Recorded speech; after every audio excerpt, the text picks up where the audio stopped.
नमस्कार, स्वागत है आपका इंडिया वॉइस पर। मैं हूं आपके साथ स्वीटी दीक्षित। बुलेटिन की शुरुआत करेंगे हम जानकारी के साथ। बता दें कि आज से G20 का आगाज हो रहा है और राष्ट्रीय अध्यक्षों का जमावड़ा लगा हुआ है दिल्ली में। बता दें शिखर सम्मेलन के लिए वैश्विक नेताओं का जमावड़ा लगा हुआ है। G20 समिट में पहुंचे हैं कई देशों के राष्ट्रीय अध्यक्ष। तो दिल्ली में G20 समिट का आगाज हो रहा है आज से और ऐसे में इस दिन का इंतजार था। बेसब्री से तैयारी काफी दिनों से की जा रही थी। शिखर सम्मेलन के लिए वैश्विक नेताओं का जमावड़ा लगा हुआ है। G20 समिट में पहुंचे हैं कई देशों के राष्ट्रीय अध्यक्ष। कल से ही यहाँ पे कई राष्ट्रीय अध्यक्ष पहुंच रहे हैं और सिलसिला लगातार जारी है। बता दें कि मंडपम में ये G20 होने वाला है और सुबह 9 बजे से पूरे कार्यक्रम का आगाज होने जा रहा है। शिखर सम्मेलन के वैश्विक नेताओं का जमावड़ा लगा हुआ है और राष्ट्रीय अध्यक्ष यहाँ पे धीरे धीरे करके पहुंच रहे हैं। बीते दिन भी जो बाइडेन यहाँ पे पहुंचे थे, जिनका स्वागत यहाँ पे किया गया था और उसके बाद वो गए थे पीएम आवास पर। वहां पे द्विपक्षीय वार्ता हुई थी। तो हम जानकारी अब तक पहुंचा रहे हैं जहाँ G20 को लेकर जो है धीरे धीरे आगाज हो रहा है और ऐसे में बता दें कि कई बैठकें यहाँ पे होने जा रही है। 2 दिन का ये पूरा सत्र है जिसकी तैयारी कई दिनों से चल रही थी और भारत की धमक जो है वो इस G20 में साफ तौर पे नजर आ रही है और काफी महत्वपूर्ण ये G20 समिट माना जा रहा है। इस बार मेजबानी जो है वो भारत करने वाला है।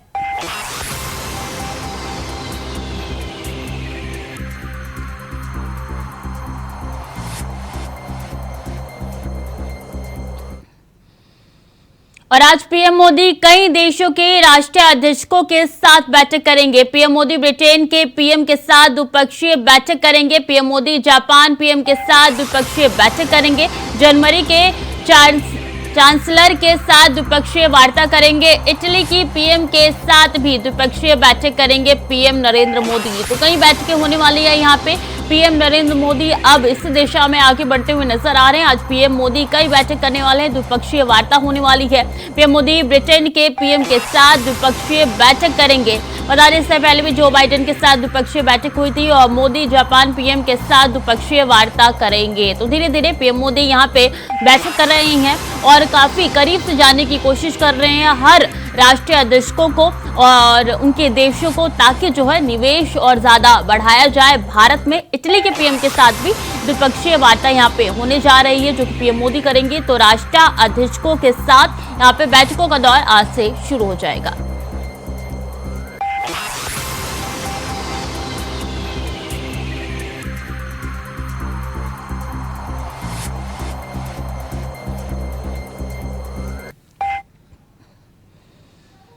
और जर्मनी के चांसलर ओलाफ शोल्ज दिल्ली पहुंचे हैं। G20 सम्मेलन में हिस्सा लेने के लिए वो दिल्ली पहुंचे हैं। बता दें कि ओलाफ शोल्ज का एयरपोर्ट पर भव्य स्वागत किया गया।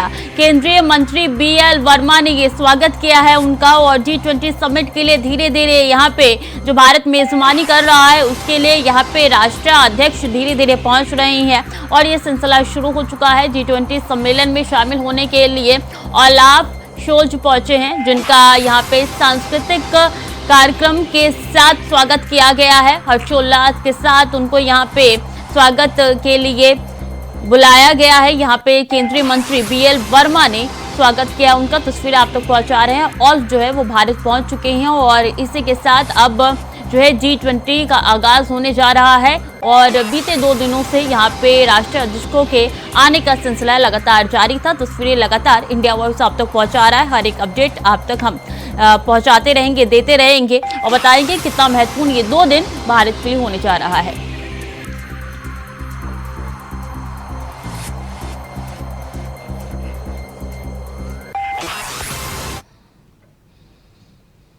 और आज दिल्ली दौरे पर रहेंगे सीएम योगी आदित्यनाथ। राष्ट्रपति के डिनर कार्यक्रम में शामिल होंगे। G20 के मेहमान भी डिनर में होंगे शामिल। सभी राज्यों के मुख्यमंत्रियों को निमंत्रण भेजा गया है और इसलिए सीएम योगी आदित्यनाथ भी आज डिनर कार्यक्रम में जाएंगे। बता दें कि राष्ट्रपति भवन में डिनर कार्यक्रम का आयोजन किया गया है और यहीं पे सीएम योगी आदित्यनाथ जाएंगे, इसमें शिरकत करेंगे।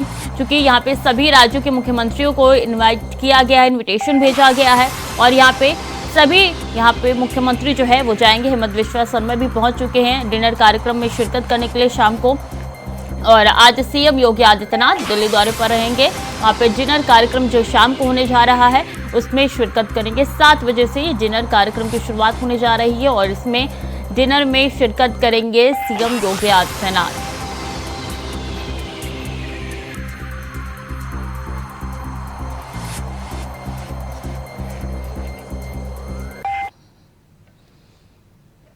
और दिल्ली दौरे पर सीएम पुष्कर सिंह धामी रहेंगे। सीएम धामी G20 समिट में करेंगे शिरकत।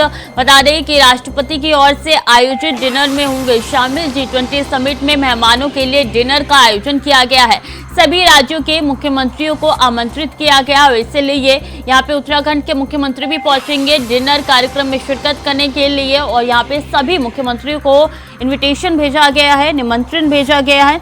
तो यहाँ पे सीएम पुष्कर सिंह धामी भी पहुंचेंगे डिनर कार्यक्रम में शिरकत करने के लिए। और बता दें कि शाम को ये पूरा कार्यक्रम है जिसमें शिरकत करेंगे मुख्यमंत्री पुष्कर सिंह धामी। तो G20 समिट में मेहमानों के लिए डिनर का आयोजन किया गया है। और बता दें कि यहाँ पे सभी सीएम को इनविटेशन भेजा गया है, जिस संदर्भ में मुख्यमंत्री पुष्कर सिंह धामी भी यहाँ पे जाएंगे और इस कार्यक्रम में शिरकत करेंगे।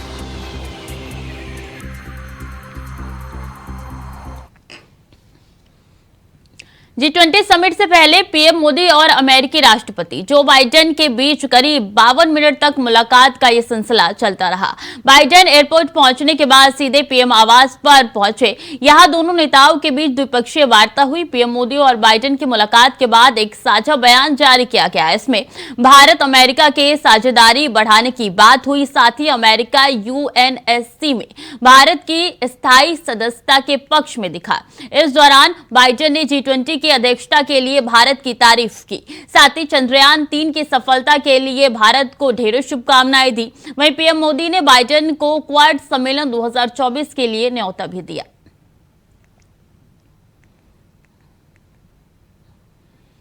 तो बता दें कि बीते दिन जो है शाम को यहाँ पे जो बाइडेन पहुंचे थे, उसके बाद से जो बाइडेन और पीएम मोदी की ये वार्ता हुई। देखिए सीधे तस्वीरें आप तक पहुंचा रहे हैं, पीएम आवास की ये तस्वीरें हैं और इसमें साफ तौर पर नजर आ रहा है किस तरीके से दोनों नेताएं बात कर रहे हैं। और इसके बाद से द्विपक्षीय वार्ता हुई, उसमें कई मुद्दों को लेकर चर्चा हुई है। किस तरीके से निवेश होना है, कहा यह जा रहा है 400 मिलियन का निवेश होना है भारत में। और अमेरिका जो है काफी सराहना भी कर रहा है। G20 में जिस तरीके से तैयारी की गई है भारत में, उसकी भी खूब चर्चाएं हो रही हैं। और जो चंद्रयान 3 की सफलता भारत ने अपने नाम की है, उसकी भी ढेरों शुभकामनाएं यहाँ पे जो बाइडेन ने पीएम मोदी को दी है। द्विपक्षीय वार्ता में और कई ऐसे मुद्दे हैं जिसको लेकर दोनों नेताओं के बीच में चर्चा हुई है। कहा यह भी जा रहा है कि निवेश के साथ साथ आर्थिक बढ़ाव किस तरीके से हो और विकास किस तरीके से दोनों देशों में है, इसको लेकर भी यहाँ पे चर्चा की गई है।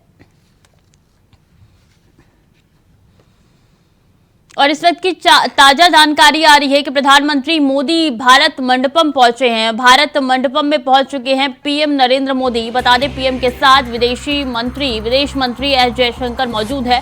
भारत मंडपम में वन अर्थ पर पहला सेशन यानी कि पहला सत्र होने जा रहा है, जो कि सुबह सवेरे का है। इसके बाद दूसरा सत्र जो है वो दोपहर को होगा। और बता दें कि वन अर्थ पहला सत्र होने जा रहा है। 3 सत्र होंगे इसमें, क्योंकि वसुंधैव कुटुंबकम का ये थीम रखा गया है और इसके हिसाब से वन अर्थ और ऐसे कई सत्र है जो कि होने जा रहे हैं। आज से कल टोटल मिला के 3 सत्र होने जा रही है और इसका शुभारंभ जो है वो अब से कुछ ही देर में होने जा रहा है। तो प्रधानमंत्री यहाँ पे मंडपम पहुंच चुके हैं। मंडपम पहुंचने के बाद पहले सत्र में वो शिरकत करेंगे। इनके साथ देखिए उनके ठीक बगल में विदेश मंत्री नजर आ रहे हैं आपको, एस जयशंकर, और वो तमाम जानकारी है यहाँ पे अधिकारियों से ले रहे हैं। और देखिए प्रधानमंत्री सीधे आगे बढ़ते हुए आपको तस्वीरों में दिखाई दे रहे हैं।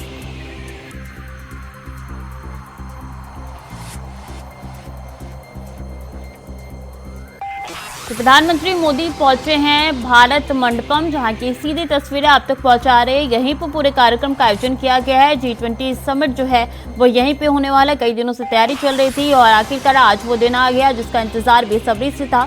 न सिर्फ भारतवासियों के बल्कि पूरी दुनिया के लोगों को, खासकर वो 20 देश जो कि इसमें शामिल है, जिनके यहाँ पे राष्ट्रीय अध्यक्ष आए हैं, उनको भी काफ़ी बेसब्री से इंतजार था और आखिर वो पल आ चुका है। तस्वीरें सीधे आप तक पहुंचा रहे हैं। भारत मंडपम की ये तस्वीरें हैं जो कि बताती है कि भारत की विरासत अपने आप में ही कितनी ज़्यादा, कितनी अहम हो जाती है। और ऐसे में सांस्कृतिक विरासत की पूरी ये थीम दी गई है। कोशिश यही की जा रही है कि जो भी विदेशी मेहमान आए उनको अपनी विरासत, अपनी सांस्कृतिक और अपनी धरोहर किस तरीके से दिखाया जाए, किस तरीके से बताया जाए कि भारत अमूल्य है, भारत की जो सांस्कृतिक है, भारत का जो पहनावा है, भारत का जो खान पान है वो कितना महत्वपूर्ण है और भारत इसी में संजोया हुआ है।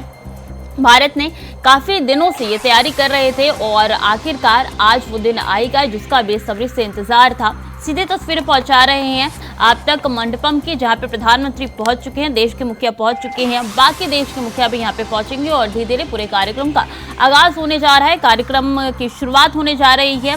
और बता दें कि अब से कुछ ही देर में पहला सत्र शुरू होने वाला है जिसका नाम है वन अर्थ, यानी कि वन अर्थ का ये सत्र अब से कुछ ही देर में शुरू होगा। तकरीबन 3 घंटे का ये पूरा सत्र बताया जा रहा है और इसके बाद छोटा सा ब्रेक होगा, फिर यहाँ पे सबका आदर सत्कार होगा और दूसरे सत्र की शुरुआत हो जाएगी।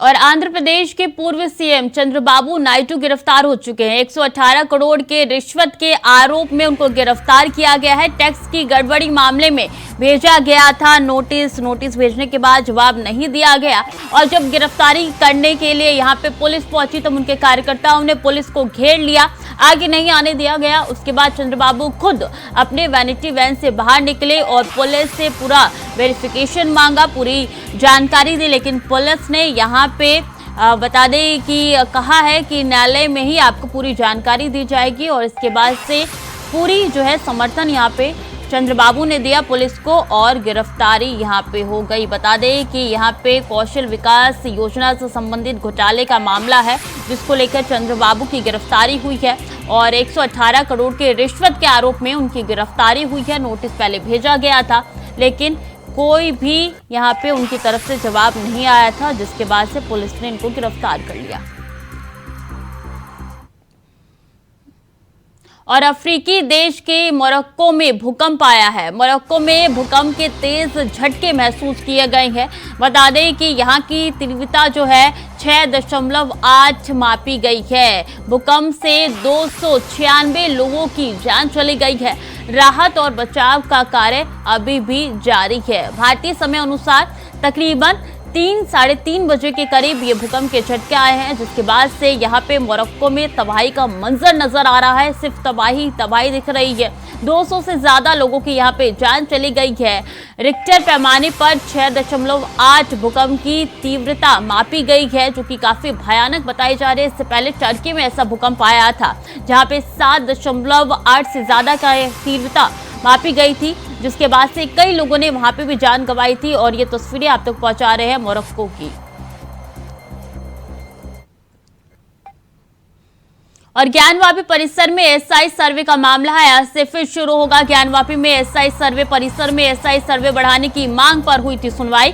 कोर्ट ने एसआई को 8 हफ्ते और सर्वे करने की परमिशन दे दी है। एसआई को 2 सितंबर कोर्ट में दाखिल करनी थी रिपोर्ट और ऐसे में एसआई ने कोर्ट से 8 हफ्तों का समय और मांगा है और अब जो तारीख है वो 13 कर दी गई है। तो कोर्ट ने एसआई सर्वे को लेकर परमिशन जो है वो दे दी है। ज्ञानवापी परिसर में एसआई सर्वे का ये पूरा मामला है, जिसको लेकर आज से फिर से एसआई सर्वे शुरू होने जा रहा है, क्योंकि बीते 2 दिन एसआई सर्वे यहाँ पे नहीं हुआ था। परिसर में एसआई सर्वे बढ़ाने की मांग पर हुई थी सुनवाई। और आम आदमी पार्टी ने उम्मीदवारों की सूची जो है वो जारी कर दी है। मध्य प्रदेश विधानसभा चुनाव के लिए सूची जारी की है। पहली सूची में आप पार्टी ने 10 उम्मीदवार घोषित किए हैं। तो अब देखिए आम आदमी पार्टी भी एक्टिव होती हुई नजर आ रही है। जिन जिन राज्यों में चुनाव है उन राज्यों में आपका डंका अब बजना शुरू हो चुका है। पहली सूची आम आदमी पार्टी ने जारी कर दी है और मध्य प्रदेश में ये सूची उनकी तरफ से जारी की गई है। 10 उम्मीदवारों की घोषणा आम आदमी पार्टी ने की है। इस सूची के जरिए आम आदमी पार्टी बता रही है कि वो किसी से कम नहीं है। जिस तरीके से दिल्ली में और पंजाब में उन्होंने अपना परचम लहराया, उस तरीके से अब धीरे धीरे बाकी राज्यों की तरफ अग्रसर होते हुए आम आदमी पार्टी नजर आ रही है। 10 उम्मीदवारों की यहाँ पे सूची जो है वो आम आदमी पार्टी ने जारी कर दी है।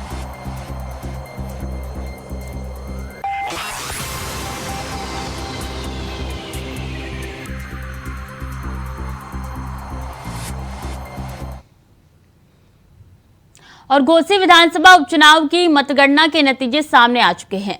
सपा के सुधाकर सिंह ने बीजेपी के दारा सिंह चौहान को 42,759 वोटों से शिकस्त दी है। अखिलेश यादव ने इस जीत को जनता की जीत बताया है कि सपा विधायक का पद त्याग कर बीजेपी से विधायक बनने के फिराक में लगे दारा सिंह चौहान लगातार पीछे चल रहे थे। वहीं सपा के सुधाकर सिंह राउंड दर राउंड बढ़त बनाए हुए थे। आखिरी राउंड की काउंटिंग के बाद सुधाकर सिंह की स्थिति और भी ज्यादा मजबूत हो गई और अंतिम राउंड में सपा के सुधाकर सिंह ने बड़े अंतर से दारा सिंह चौहान को हरा दिया।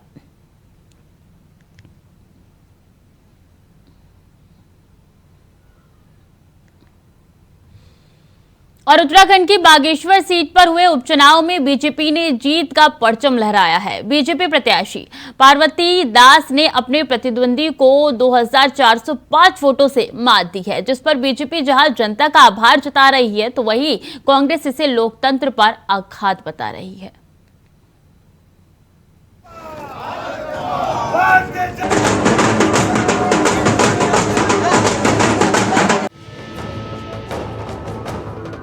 तो आखिरकार बागेश्वर के रण में पुष्कर खिल ही गया। भाजपा के पूर्व कैबिनेट मंत्री और बागेश्वर से विधायक रहे चंदन राम दास के निधन के बाद खाली हुई सीट पर अब उनकी पत्नी की जीत हो गई है। और ये जीत क्या कोई सियासी संदेश दे रही है? सियासत के रण में भावनाओं की आंधी के बीच वैसे तो कांग्रेस के प्रत्याशी बसंत जबरदस्त लड़े, मगर बागेश्वर में पार्वती के आंसुओं से कमल को खिलने से वो रोक नहीं पाए। पार्वती दास ने करीब 2400 से ज्यादा वोटों से इस सियासत की जंग को जीत लिया। अब इस जीत के सियासी मायने निकाले जा रहे हैं। बीजेपी गदगद है, जश्न मना रही है, जबकि कांग्रेस आरोपों के तीर छोड़ इल्जाम लगा रही है कि सत्ता की ताकत थी जो कांग्रेस हार गई, वरना जीत तो तय थी। मैं सबसे पहले तो बागेश्वर क्षेत्र की महान जनता का हृदय से आभार व्यक्त करना चाहता हूं कि उन्होंने अपना विश्वास लगातार जैसे पिछले 4 चुनाव से भारतीय जनता पार्टी पर व्यक्त करते रहे हैं, आशीर्वाद देते रहे हैं। इस बार फिर से उन्होंने आशीर्वाद दिया है।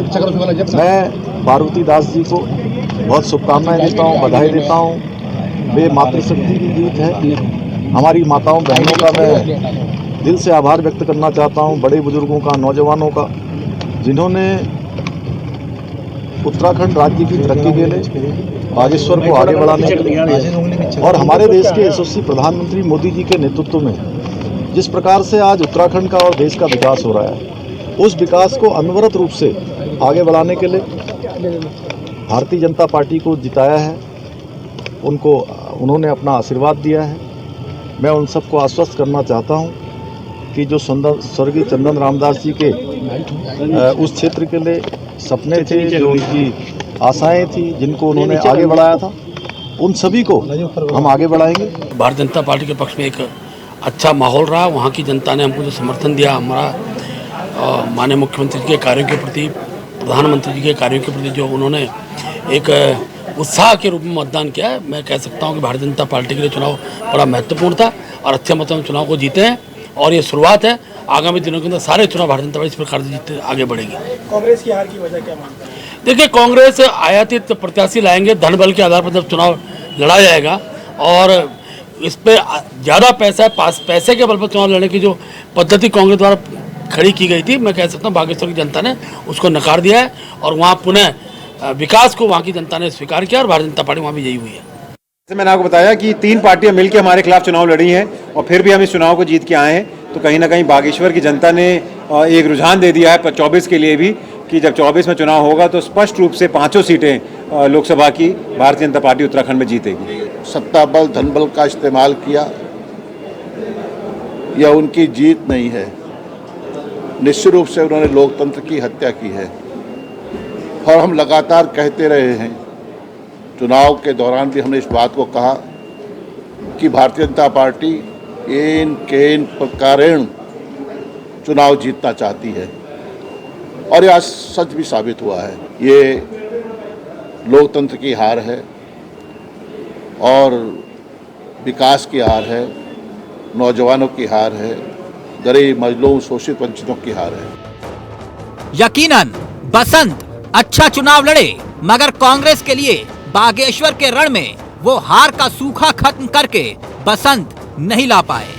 करीब 2400 वोटों से वो चुनाव हार गए, मगर इतिहास के पन्नों को पलटे तो 2022 के विधानसभा चुनाव में इसी सीट पर चंदन राम दास को 32,000 से ज्यादा वोट मिले थे।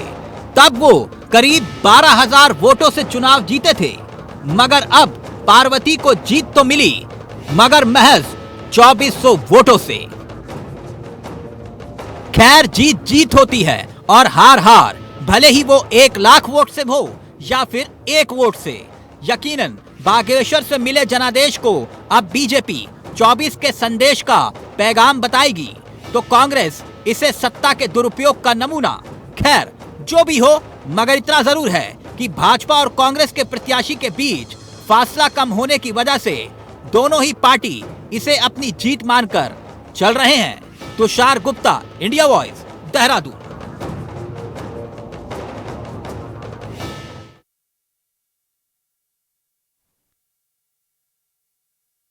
मंडपम में जहां पीएम मोदी क्या कुछ कह रहे हैं राष्ट्रपति के स्वागत के लिए, जितने भी राष्ट्रीय अध्यक्ष आ रहे हैं, चलिए सुनवाते हैं आपको।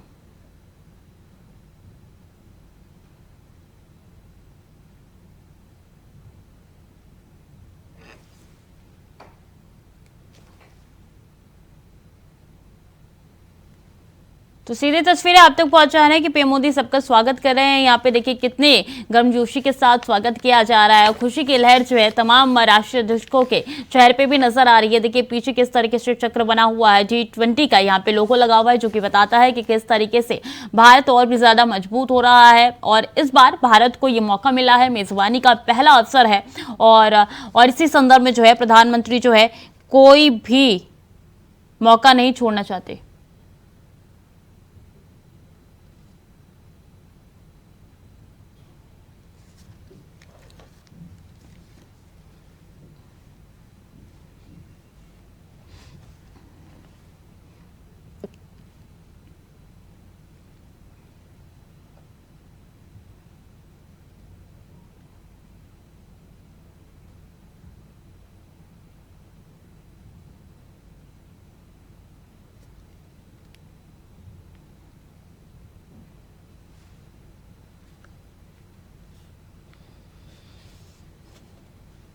तो महाशक्तियों का महाकुंभ लगा है। पल पल के अपडेट इंडिया वॉइस आप तक पहुंचाते रहेंगी और नजर बनाए रखिए। फिलहाल के लिए बुलेटिन में इतना ही। खबरें लगातार जारी है, देखते रहिए इंडिया वॉइस।